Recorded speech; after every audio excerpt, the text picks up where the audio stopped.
fix this front end loader, or the front bucket. I got a bunch of dirt and crap that I gotta get out of here. I gotta descale this.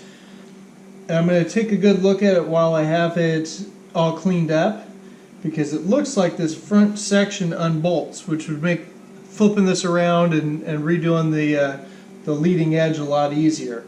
So once I get this cleaned up, then I'm going to attempt to unbolt it, and then we'll see where we get from there.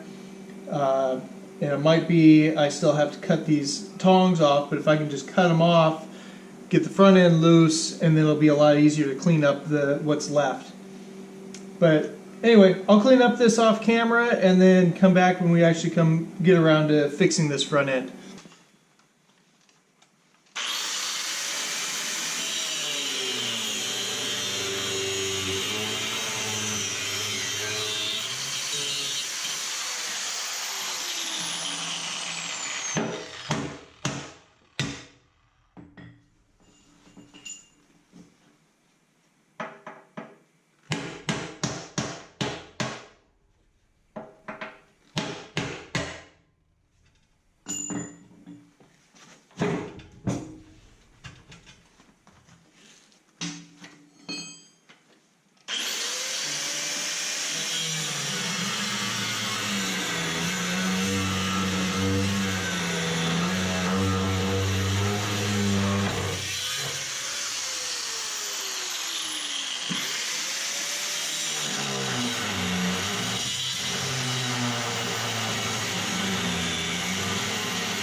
Now the good news is this leading edge here is nice and thick, so what I think I'm going to do is I'm going to have to kind of replan how this, because I'd like to leave this as a bolt-on section.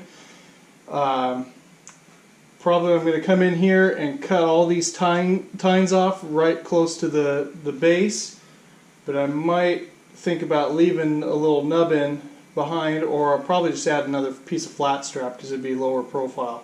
I think that'd be the better way to do it. But we'll see what we do here. But yeah, for sure I got to cut these off, and then I got to clean up what's left of the front edge of the bucket. We'll refit it so it bolts on, and then we'll go from there.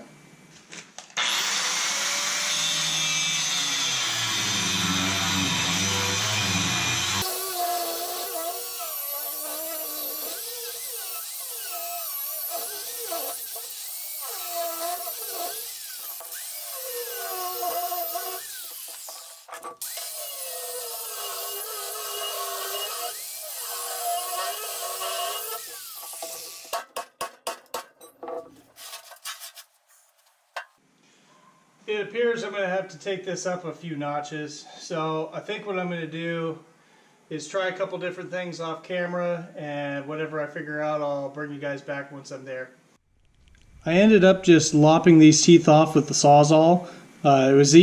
Because this is so thick, I'm not really set up to working with stuff quite this thick. That was the easiest way, but it also by leaving these behind gives me something to lock the bucket up against, just like it was prior.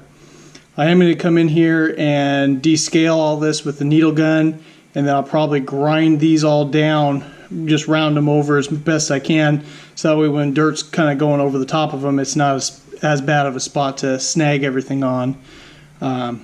But bring you back once this is all cleaned up and we're ready to go to the next step.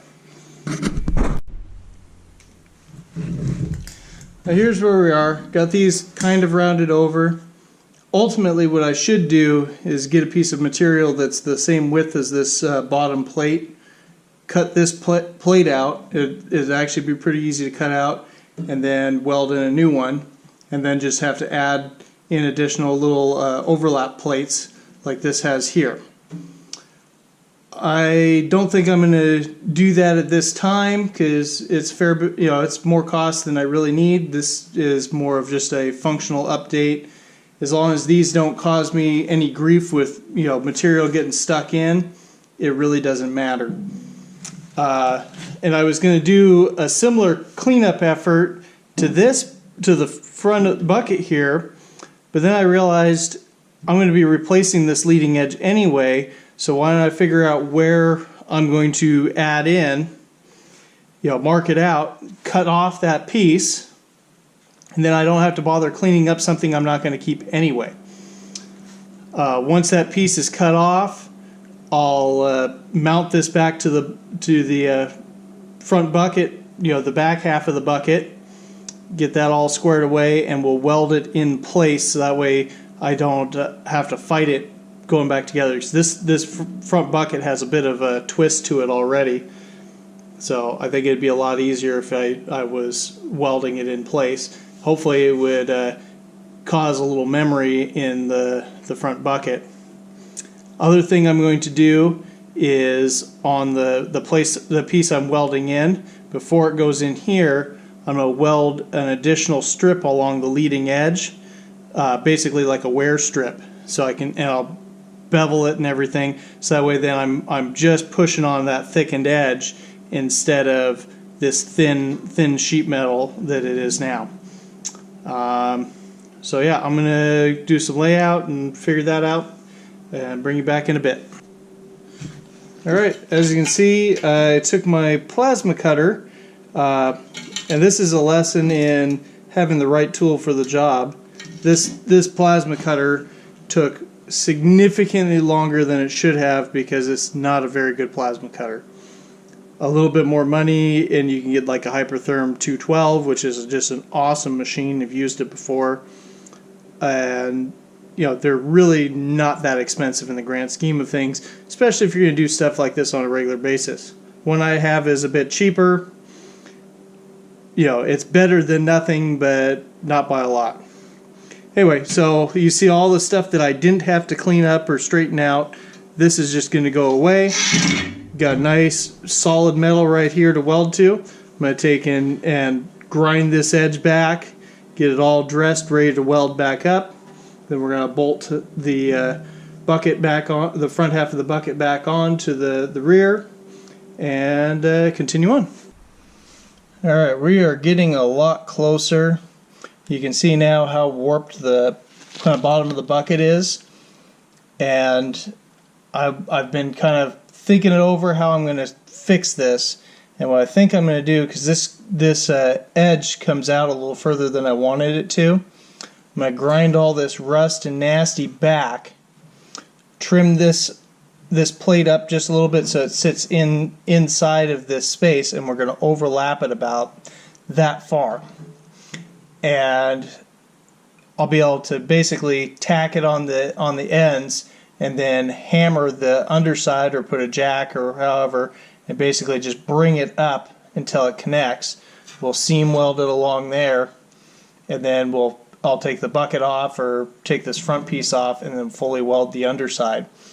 Also in these corners, I'm going to run a strap around this back side, or the outside of it, just to add a little bit more strength.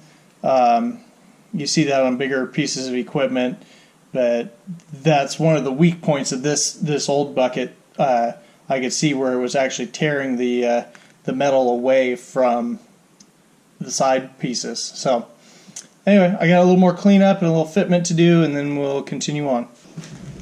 Alright, so what I ended up doing was actually using the hydraulics of the tractor, and I put my floor jack, so let's see, right here was the biggest bow down, so I put my floor jack right up in here and then pushed down with the tractor to bring this back into position. And so far the leading edge has been pretty straight, so I think we're okay there. But now I got this front section off again. I'm going to weld all this up nice and solid and then add in my strap pieces in the corners.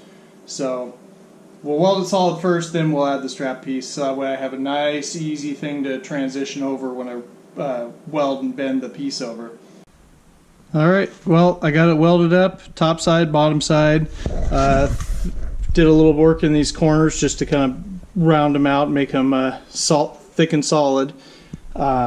I blended the transition here with the grinders, so we basically have a half-inch thick forward edge, but this whole section here where it's beveled is all weld, so it's nice. It's really hard. And again, we're welded on the top side. We're welded on the bottom side, so this should be really stout. And hopefully by blending this transition, it'll allow dirt to fall out a lot easier than it did before, especially with all the bent edge and the runners and stuff. It was always difficult to get dirt out of here. So hopefully that's fixed. I guess next time we'll tackle the hydraulic ram setup and see if we can make it a better looking and better functioning setup than it is now, because right now it could be better, and so that's what we're doing. And I guess thanks for watching.